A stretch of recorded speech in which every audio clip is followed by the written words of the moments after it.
You know those days when it's raining, ang sarap humirit ng tulog.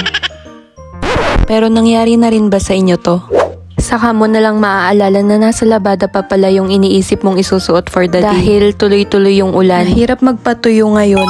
Hindi din automatic yung washing machine namin. Kahit may dryer, ay kailangan pa rin magpatuyo sa araw. O di kaya minsan kailangan itapat sa electric fan. Laging ganito yung sitwasyon ko nung high school. Rainy day struggle malala. Dahil one pair lang yung uniform ko. Super uncomfortable and dumb sa feeling. Lalo na kung amoy kulob yung damit. Good thing I have this handy portable dryer. This is honestly a lifesaver, guys. It will only takes an hour to dry my clothes. Pero depende pa rin kung gaano kakapal yung ilalagay nyo. And best part dito, ay hindi na ako nagsusuot ng damit with a nasty smell.